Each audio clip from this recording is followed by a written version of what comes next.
할렐루야. 하나님의 은혜와 하나님의 평강이 오늘도 예배하는 우리 사랑하는 모든 교우들의 삶에 또 가정에 함께 하시기를 간절히 축원합니다.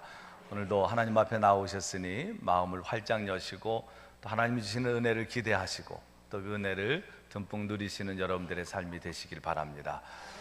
아까 우리 양국진 권사님 기도하시는데 목사님 손을 꼭 붙잡아 달라고 그렇게 기도하는데 정말 성령께서 제 손을 꼭 붙잡는 것 같은 그런 강력한 하나님의 은혜를 제가 누렸습니다.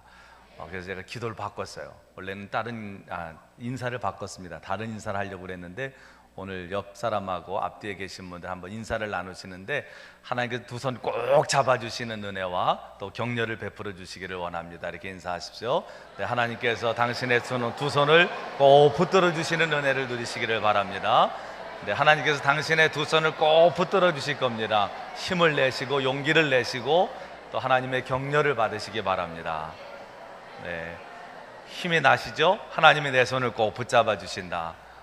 네, 하나님께서는 여러분들의 손을 늘 꼭 붙잡아 주시는 분이십니다.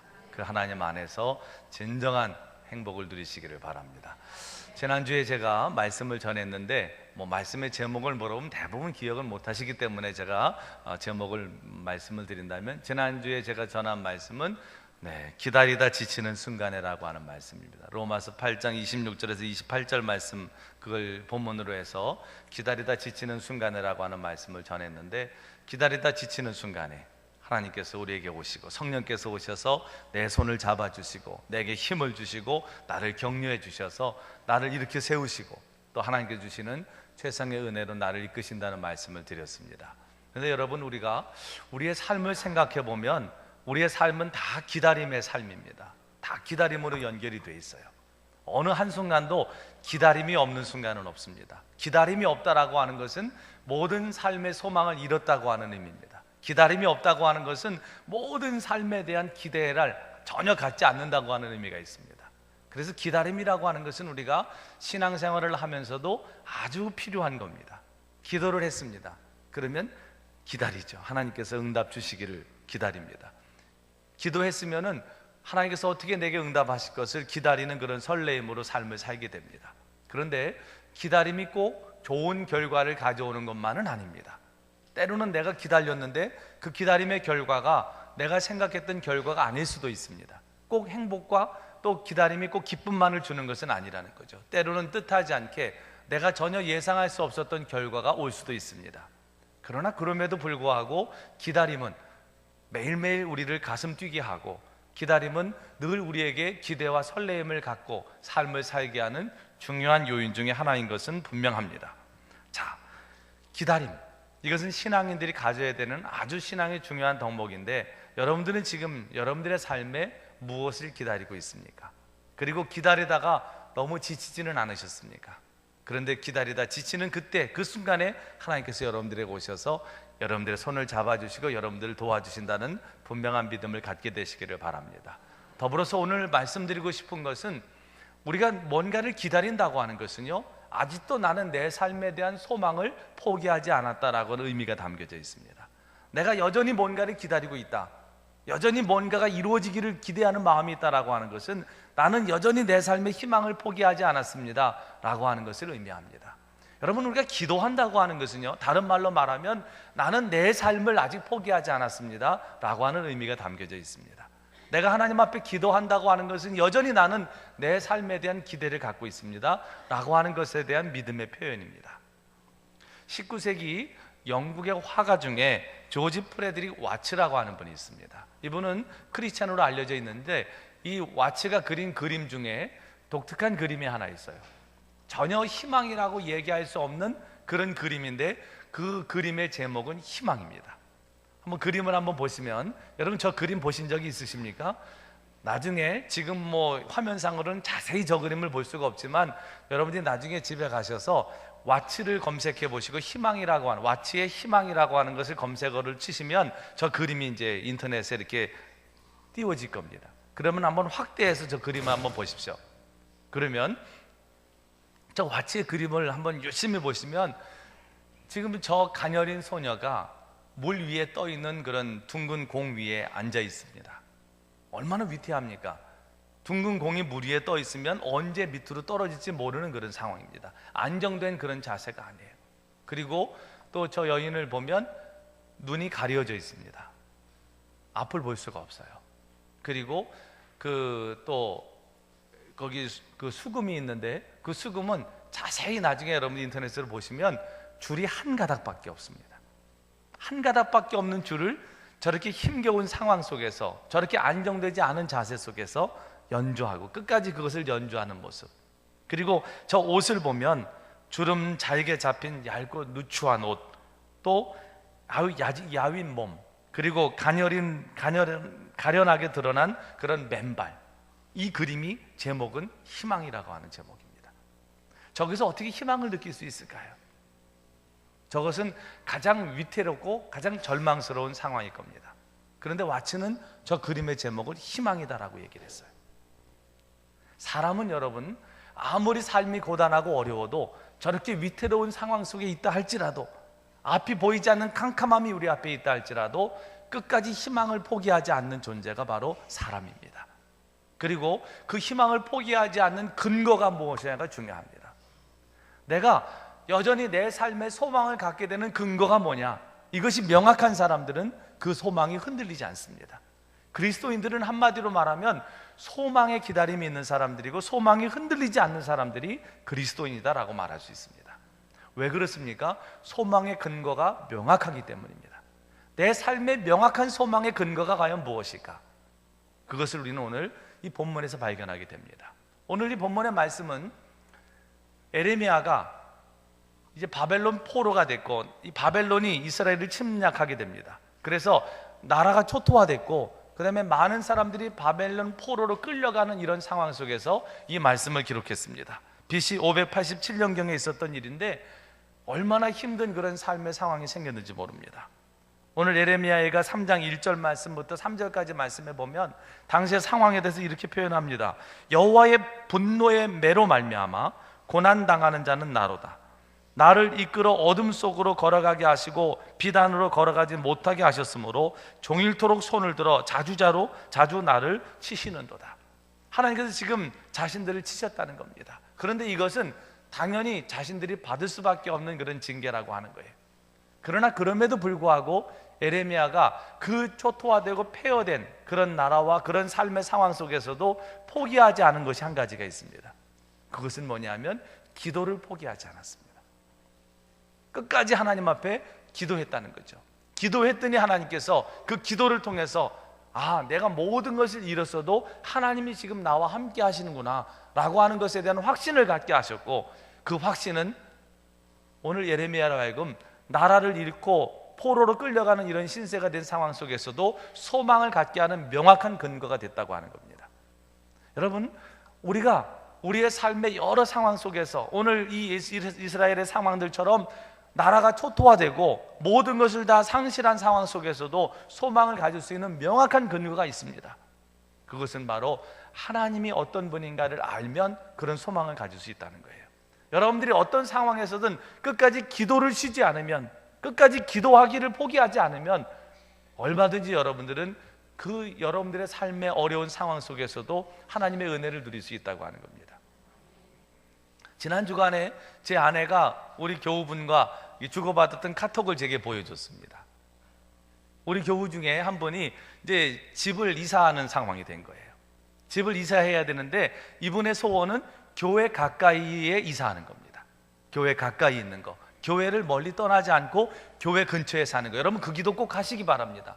집값 싸다고 딴 데로 가지 마시고, 이게 거리가 멀어지면 신앙생활이 어려워요. 아무리 집값이 비싸도 여러분들이 감당할 수 있도록 교회 근처에 집을 달라고 하시면 물질을 주실 겁니다. 그러나 집값 싸다고 자꾸 멀리 가시다 보면 어디까지 갈지 몰라요.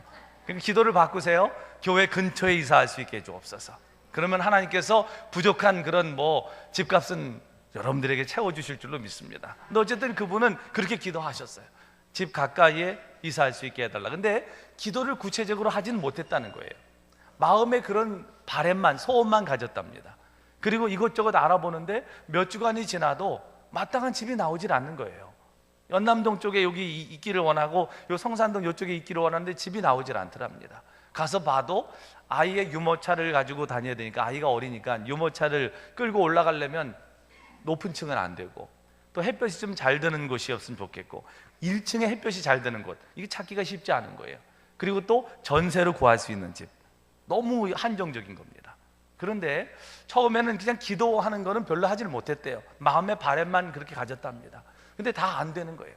그래가지고 이 동네는 안 되나 보다 이렇게 생각하고, 이제 교회하고 조금 멀어지긴 하지만 그래도 뭐 망원동이나 합정동 쪽으로 가려고, 알아보러 가려고 절망을 하면서 이제 그렇게 유모차를 끌고 가는 도중에 전화가 왔다는 겁니다. 그런데 그 전에 어떤 일이 있었냐면, 이 교회 앞쪽을 지나가면서 하나님 앞에 기도를 했다는 거예요. 처음으로 마음의 바램으로만 갖고 있었던 것이 아니라, 하나님 정말 교회 근처에 집을 주시기를 원합니다. 그런 기도를 했다는 거죠.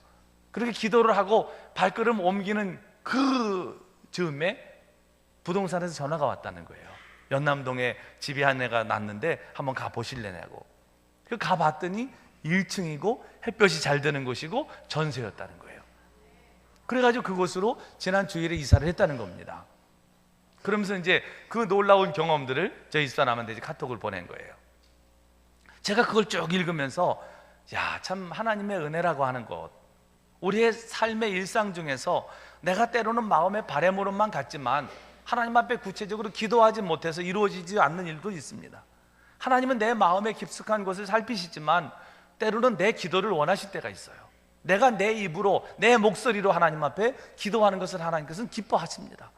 그래서 기도했더니 그런 일들이, 그렇게 어려웠던 일들이 한 3주 동안 집을 구하느라고 그 아이 유모차를 끌고 다니면서 이곳저곳을 헤맸던 그런 시간들, 그런데 어디도 자신이 원하는 집이 없었는데 기도하고 난 다음에 연락 온 그곳이 하나님이 예배하신 곳이라는 거예요. 그래서 자신이 이렇게 놀라운 체험을 하게 된다라고 그거를 이제 나누는 그런 문자를 보내온 겁니다. 여러분, 하나님은 우리의 삶에 가장 구체적으로 역사하기를 원하십니다. 하나님은 내 삶에 가장 아주 작은 부분부터 큰 부분에 이르기까지 모든 부분을 하나님과 함께 하기를 원하십니다. 그리고 여러분들은 기도를 통해서 그 하나님과 함께하는 삶을 살아갈 수 있습니다. 혹시 여러분들 중에 마음으로만 생각했던 그런 소원이 있다면, 바람이 있다면 그걸 기도로 바꾸시기 바랍니다. 기도하시면 분명히 여러분들이 그렇게 풀리지 않던 일들이 하나님의 인도하심 속에 분명히 이루어지는 기쁨을 누리게 될 줄로 믿습니다. 자, 오늘 이 에레미야가 그 초토화되고 폐허된 상황 속에서, 절망스러운 상황 속에서도 희망을 잃지 않은 한 가지 분명한 이유는 기도했기 때문이고, 기도를 통해서 다 잃었어도 하나님이 함께 하시는구나, 이것을 확인했기 때문입니다. 그러면서 구체적으로 에레미야는 하나님의 세 가지의 하나님 되심에 대한 속성, 이 세 가지를 두고 분명한 소망의 근거를 얘기합니다. 여러분, 우리가 하나님이 내 삶의 명확한 소망의 근거가 되는 분명한 이유가 있습니다. 그 첫 번째 이유는 뭐냐면 하나님의 인자하심 때문입니다. 오늘 22절 말씀을 보시면, 여호와의 인자와 긍휼이 무궁하심으로 우리가 진멸되지 아니함이니이다. 가장 먼저 나오는 것이 뭐냐면 여호와의 인자하심 때문에 나는 진멸되지 않을 거라는 거예요. 우리가 내 삶의 소망을 굳건히 갖는 분명한 근거가 있습니다. 그것은 바로 하나님께서 인자하시기 때문이에요. 하나님의 인자하심, 이것이 나를 향해 있기 때문에 우리는 소망을 가질 수 있습니다. 이 인자라고 하는 말, 이전의 개역 성경에는 이것을 인자라고 표현 안 하고 자비라고 표현했습니다. 근데 지금은 이제 인자라고 개역 개정 성경은 바꿨는데, 이 말은 히브리어로 말하면 헤세드라고 하는 말입니다. 아마 여러분들이 신앙생활 하시면서 헤세드라고 하는 이 단어를 들어보셨을 겁니다. 이 헤세드라고 하는 것은 이스라엘 사람들이 가장 좋아하는 단어입니다. 하나님의 인자하심이라는 거죠. 이 헤세드는 하나님의 조건 없는 사랑입니다. 영어 성경에, 대부분 영어 성경에는 뭐 이게 러브로 그냥 이렇게 약하게 번역이 되어 있는 영어 성경들도 있는데, 어떤 성경에는 이 컴패션이라고 하는 말로도 번역되어 있습니다. 또 어떤 성경에는 love in spite of, 그러니까 불구하고의 사랑, 이런 식으로 또 표현된 것도 있습니다. 여러분, 오늘 이 하나님의 인자하심이라고 하는 것은요, 그럼에도 불구하고 나를 사랑하시는 사랑입니다. 전혀 사랑받을 만한 존재가 아님에도 불구하고 나를 사랑하시는 사랑, 전혀 사랑받을 만한 일을 하지 못했음에도 불구하고 나를 사랑하시는 사랑입니다. 이것이 하나님의 인자하심입니다. 여러분은 하나님의 사랑받을 충분한 조건을 갖췄다고 생각하십니까? 아, 사랑받아 마땅해 나는, 그렇게 생각하십니까 여러분? 우리는 하나님 앞에 사랑받을 만한 어떠한 조건도 갖추지 못했습니다. 지난 한 주간 동안 여러분 하나님의 사랑받을 만한 일을 많이 하셨습니까? 아닙니다. 오히려 우리는 하나님의 진노를 받을 만한, 하나님의 채찍을 맞을 만한 일들을 훨씬 많이 하고 살았습니다. 그럼에도 불구하고 하나님은 여전히 나를 사랑하신다는 거예요. 이게 하나님의 인자하심입니다. 이 헤세드의 사랑 때문에 우리는 소망을 가질 수 있다는 거예요. 사람들의 사랑은 대부분 조건적인 사랑입니다. 그래서 조건이 맞으면 사랑이 이루어지지만 조건이 맞지 않으면 금방 그 사랑은 깨지게 됩니다. 조건적인 사랑은 언제든지 깨질 위험이 있어요. 그런데 하나님의 사랑은 무조건적인 사랑입니다. 이 사랑은 어떤 조건도 붙이지 않습니다, 여러분. 로마서 5장에는 이걸 이렇게 표현합니다. 로마서 5장을 묵상하다 보면 더 놀라운 감동을 느끼게 돼요. 로마서 5장에는 이 하나님의 사랑을 뭐라고 표현했냐 하면, 로마서 5장 5절 말씀부터 제가 쭉 읽어드리면, 소망이 우리를 부끄럽게 하지 아니함은 우리에게 주신 성령으로 말미암아 하나님의 사랑이 우리 마음에 부음바 됨이니, 우리가 아직 연약할 때 기약대로 그리스도께서 경건하지 않은 자를 위하여 죽으셨도다. 의인을 위하여 죽는 자가 쉽지 않고 선인을 위하여 용감히 죽는 자가 혹 있거니와, 우리가 아직 죄인 되었을 때 그리스도께서 우리를 위하여 죽으심으로 하나님께서 우리에게 대한 자기의 사랑을 확증하셨느니라. 또 그 밑에 내려서 10절 말씀에 보면, 곧 우리가 원수 되었을 때 그의 아들의 죽으심으로 말미암아 하나님과 화목하게 됐다, 이렇게 말씀합니다. 이 로마서 5장의 말씀을 묵상해 보면요, 하나님이 우리를 언제 사랑하셨는가? 언제입니까? 우리가 연약할 때, 우리가 전혀 무력할 때입니다.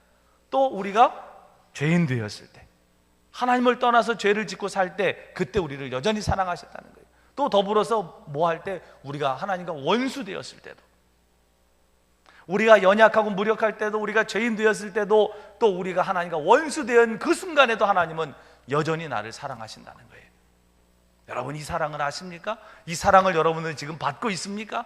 이 사랑을 누리고 있습니까? 그리스도인이라고 하는 것은요, 이 하나님의 사랑에 겨워 사는 삶이 그리스도인의 삶입니다. 우리는 때로는 하나님을 오해합니다. 하나님은 하나님 앞에 헌신 많이 하는 사람을 사랑하시겠지, 하나님은 하나님 앞에 뭐 이렇게 자신의 삶을 드리는 사람들, 물질도 드리고 시간도 드리고 이런 사람들만 사랑하시겠지. 아닙니다, 여러분. 물론 그런 사람들도 당연히 사랑하시죠.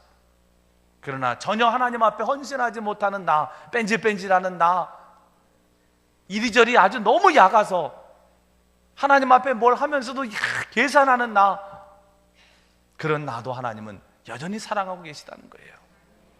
우리가 그래서 이 하나님의 사랑을 너무 인간적인 사랑으로 한정지으면 안 됩니다.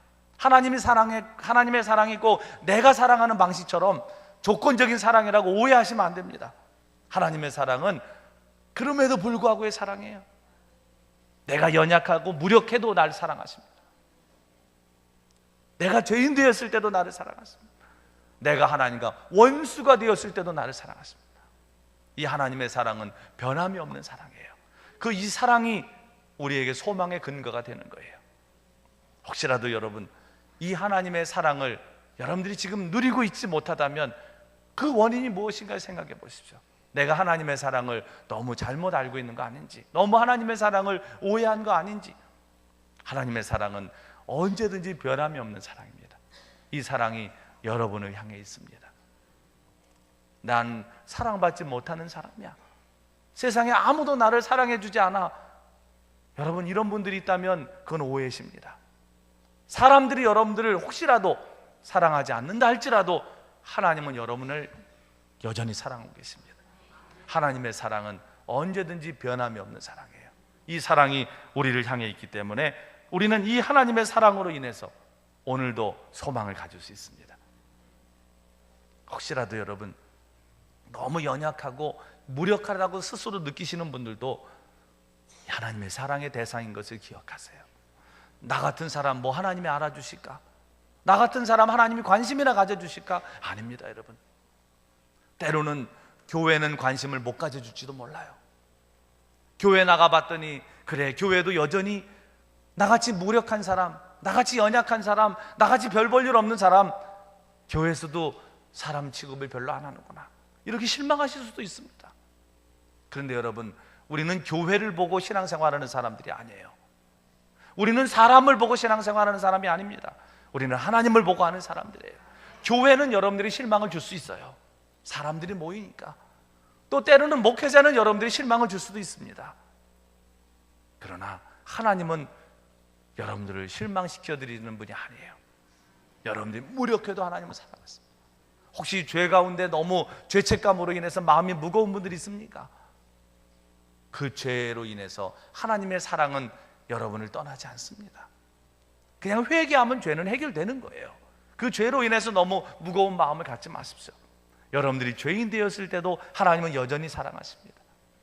하나님과 원수 되었을지라도 하나님 사랑하신다 그랬잖아요. 이 하나님의 사랑이 우리의 소망의 근거가 됩니다.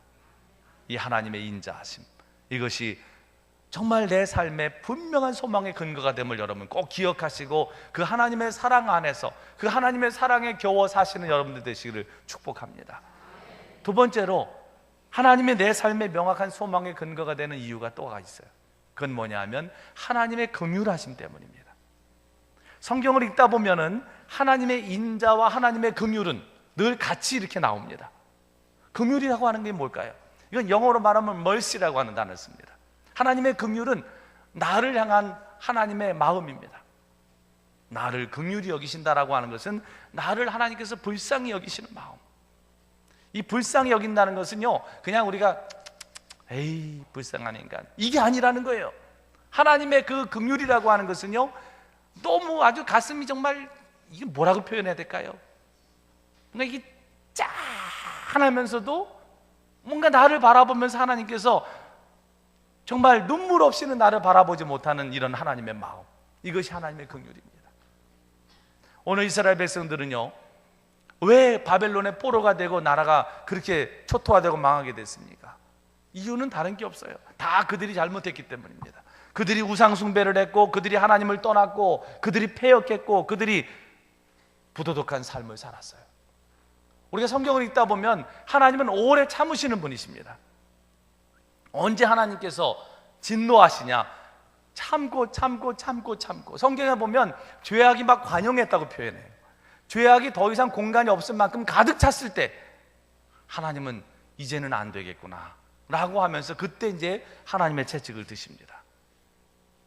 그런데 그 채찍을 드시면서도 하나님의 마음은 여전히 어떤 마음이냐? 우리를 긍휼히 여기시는 마음이라는 거예요. 왜 우리를 하나님께서는 때로는 채찍을 대셔서 고통을 주시거나 고난을 주십니까? 그렇게 안 하면 돌아오지 않기 때문이에요. 그렇게 안 하면 돌아올 수 없기 때문입니다.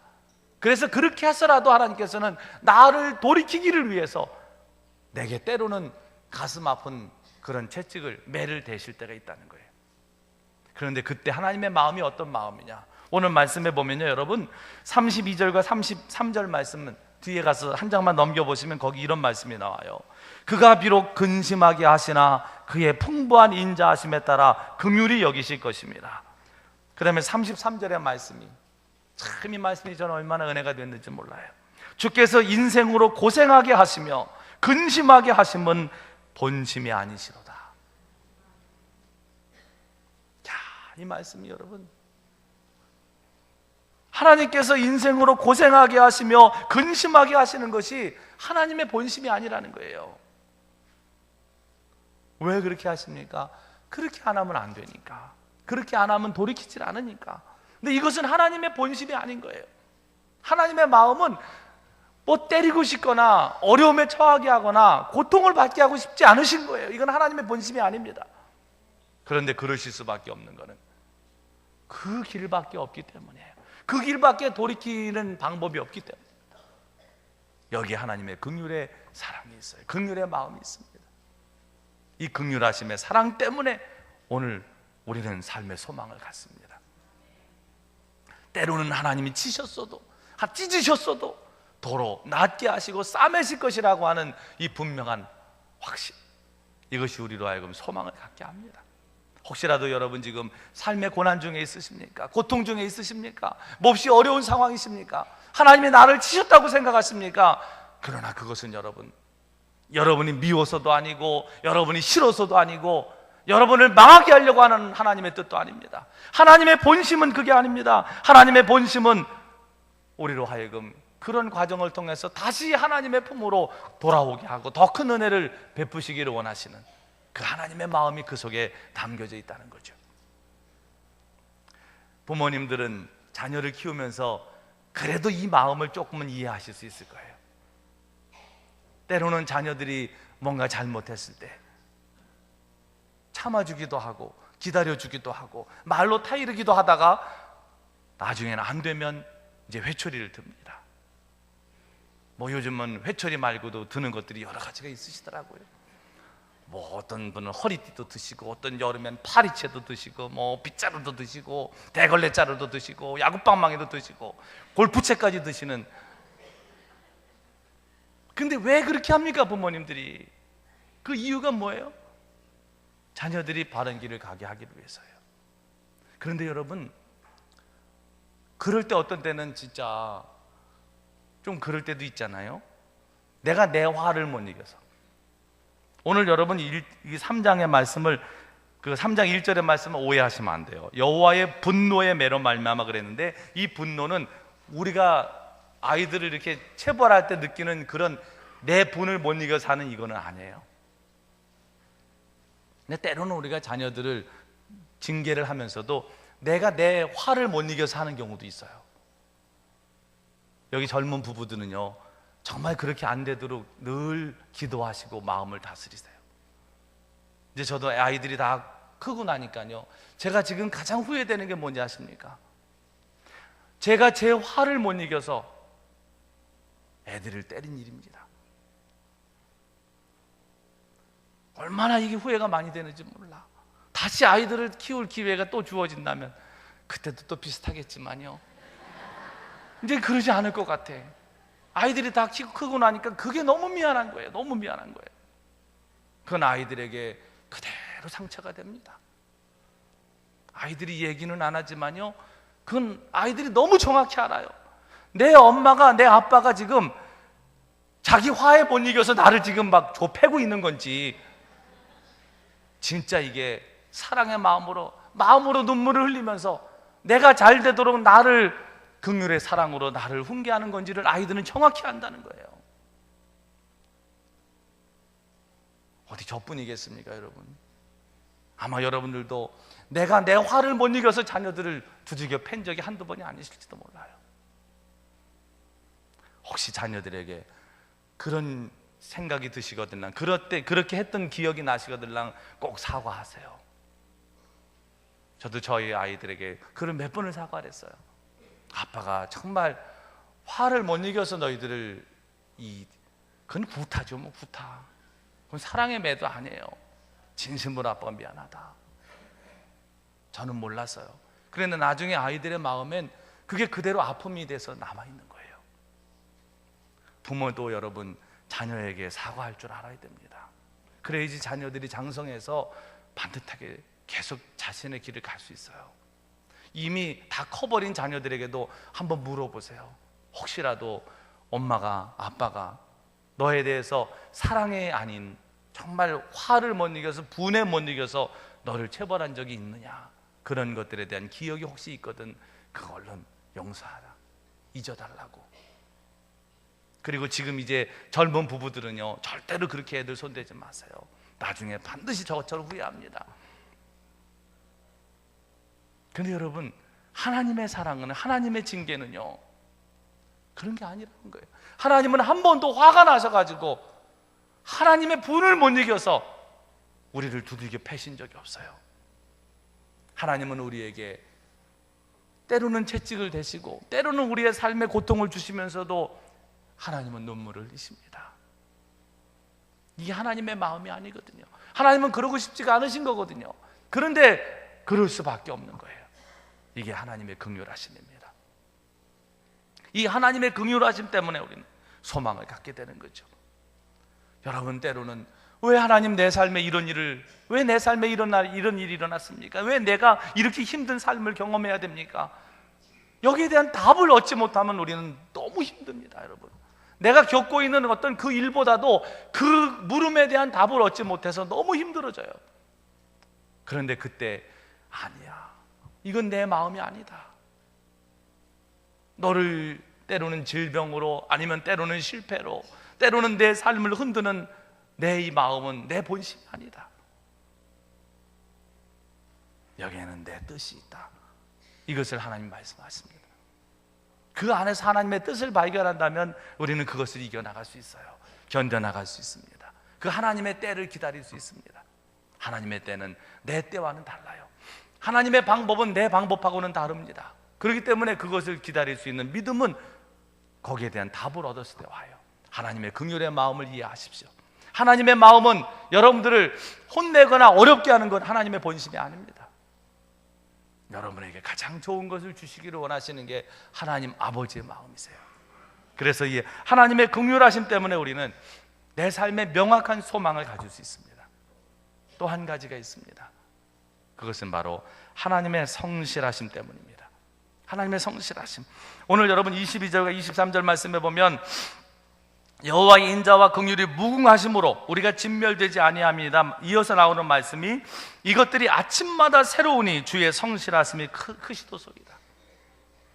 이 하나님의 성실하심, 이것이 아침마다 새롭기 때문에 이것 때문에 우리의 삶에 소망이 넘친다는 거예요. 이 하나님의 성실하심을 다른 말로 표현한다면 일관성이라고 표현할 수도 있습니다. 하나님의 인자하심, 하나님의 긍휼하심이라고 하는 것은 늘 일관성 있게 우리의 삶을 향해 있다고 하는 거예요. 변함 없으십니다. 우리를 향한 하나님의 인자하심은 변함이 없으십니다. 우리를 향한 하나님의 긍휼하심은 변함이 없으십니다. 늘 일관성 있게 우리를 향한 하나님의 이 사랑은 변덕적인 사랑이 아니고 지속적이고 계속되는, 또 갈수록 더 깊어지는 사랑, 이것이 하나님의 사랑이라는 거죠. 이 하나님의 사랑이 날마다 새롭다는 거예요. 이 하나님의 성실하심이 우리의 소망의 근거가 돼요. 여러분, 우리는 때로는 그런 것들을 자주 물어봅니다. 성령 체험 언제 했냐고. 아니, 성령 체험 언제 해요? 오늘 아침에 한 거지. 성령 체험 언제 했냐고. 그러면 뭐 옛날로 거슬러 나갑니다. 70년 되면 한월산에서 이천성 목사님이 이럴 때 막 그때 성령을 받았다고, 막 이런 물아기를 막 이러면서 할 때 성령을 받았다고. 여러분, 언제까지 70년대 얘기를 하고 그때 한 번 받은 은혜 붙잡고 사실 거예요. 나는 오살리 기도원에서 그때 은혜 받았다고. 하나님의 은혜는요, 날마다 새로운 겁니다. 날마다. 오늘 이 시간도, 오늘 이 시간, 오늘 우리가 잠에서 깨어난 눈을 뜬 오늘 아침에도 하나님의 사랑은, 하나님의 은혜는 우리를 향해 있는 거예요. 그렇기 때문에 언제 성령 체험했냐, 난 이런 물음은 참, 저도 분명히 그 시기가 있어요. 근데 기억 못할 수도 있습니다. 여러분, 언제 하나님의 은혜가 임했는지. 이슬 같은 은혜도 있거든요. 이슬은 언제 내리는지 아십니까? 이건 잘 몰라요. 밤에 소리 없이 내립니다, 이슬은. 그런데 그게 만물을 살리잖아요. 강력하게 불처럼 임하는 은혜, 그것도 있지만 이슬 같은 은혜도 있는 거예요. 언제 내 옷이 이렇게 젖었는지 모르는 거죠. 언제 내가 은혜에 이렇게 흠뻑 취한지 모르는 거예요. 그런 분들을 가지고 성령 체험 안 했다고 얘기하면 안 됩니다, 여러분. 날짜를 기억 못할 수도 있거든요. 무슨 생일입니까 이게? 어떤 선교단체에서 꼭 그 날짜를 꼭 집어가지고 언제 성령 체험했는지를 알아야 된다는 거예요. 그거는 하나님의 은혜를 너무 한쪽만 본 겁니다. 이슬 같은 은혜는요, 언제 내리는지 모르게 나를 적시는 거예요. 그런데 여러분, 하나님의 은혜는 옛날에 경험했던 그것만 붙잡고 가면 안 된다니까요. 지금 오늘 이 순간에 내게 주시는 은혜가 있다는 거죠. 하나님은 날마다 새 일을 행하십니다. 날마다 새로운 일을 행하시는 분이 우리 하나님이세요. 그래서 이 은혜를 기대하며 사는 것이 그리스도인들의 삶입니다. 하나님은 어제도 새 일을 행하셨지만 오늘도 새 일을 행하시고 내일도 새 일을 행하십니다. 여러분을 향해서 하나님은 가장 좋은 계획을 갖고 계시고 여전히 새로운 일들을 여러분을 향해 베풀고 계십니다. 그 하나님을 기대하십시오. 그 하나님을 기다리십시오. 그리고 그 하나님 안에서 소망을 갖게 되시기를 바랍니다. 오늘 이스라엘 백성들, 에레미야와 더불어서 그들은 모든 것을 다 잃었습니다. 나라가 침략을 당했으니까, 또 포로로 잡혀가는 나라가 망하게 됐으니까요, 가정도 잃었습니다. 나라도 잃었습니다. 자신이 갖고 있는 재물도 잃었습니다. 미래에 대한 희망도 잃었습니다. 그러나 그들에게는 한 가지가 남아 있었어요. 그것은 뭐냐? 그들을 향한 하나님의 사랑이 그들에게 있었습니다. 그들을 향한 하나님의 인자하심이, 그들을 향한 하나님의 긍휼이, 그들을 향한 하나님의 성실하심이 그들을 향해 있었다는 거예요. 마찬가지로 오늘 우리의 삶도 그렇습니다. 혹시 여러분들 무엇을 잃으셨습니까? 어떤 분들은 건강을 잃은 분도 있을 겁니다. 어떤 분들은 직장을 잃은 분도 있을 겁니다. 어떤 분들은 돈을 잃은 분도 있을 겁니다. 어떤 분들은 자신의 삶의 가장 안정적인 삶의 기반을 잃은 분도 있을지 모릅니다. 어떤 분은 사랑하는 가족을 잃은 분도 있을 겁니다. 그러나 여러분, 내가 다 잃은 것처럼 느껴지고 이제는 다 세상이 끝난 것처럼 느껴질지라도 한 가지가 남아있어요. 나를 향한 하나님의 그 사랑, 하나님 앞에 그 끝까지 그 폐허 속에서, 그 절망 속에서도 기도하는 사람들에게 하나님의 나를 향한 뜻과 계획하심이 남아있다고 하는 분명한 확신이 들게 됩니다. 그리고 그것은 우리의 삶의 명확한 소망의 근거가 됩니다. 하나님이 여러분을 사랑하십니다. 하나님이 여러분들을 관심이 쏟아지고, 하나님께서 여러분들의 두 손을 꼭 붙잡으시고 여러분의 길을 인도하고 계십니다. 그 하나님 앞에 삶을 맡기십시오. 그리고 그 하나님 안에서 진정한 삶의 소망을 누리시는 우리 사랑하는 모든 교우들이 되시기를 우리 주님의 이름으로 간절히 축원합니다. 전능하신 하나님, 늘 우리와 함께 하심을 감사합니다. 우리는 때때로 모든 것을 다 잃었다고 생각하고 우리의 삶의 좌절과 절망 속에서 헤어나오지 못할 때가 있습니다. 그러나 하나님, 언제 어느 때든지 어떤 상황에서든지 우리가 꼭 기억해야 될 것은 나를 향한 하나님의 인자하심, 나를 향한 하나님의 긍휼하심, 나를 향한 하나님의 성실하심은 여전히 계속되고 있음을, 또 그런 것이 여전히 나를 향해서 부어지고 있음을 꼭 기억하게 하여 주시고, 그래서 하나님 안에서 정말 명확한 인생의 소망을 가지고 날마다 기뻐하며 또 하나님의 은혜를 누리며 사는 우리 모든 교우들이 되게 하여 주시옵소서. 우리의 두 손을 꼭 붙잡아 주시고 우리를 격려해 주시고 위로해 주시고 힘을 주셔서 날마다 새 일을 행하시는 하나님의 은혜를 매일매일 날마다 새로운 아침을 맞으며 누릴 수 있는 우리 모든 교우들이 되게 하여 주시옵소서. 예수님의 이름으로 간절히 기도하옵나이다. 아멘.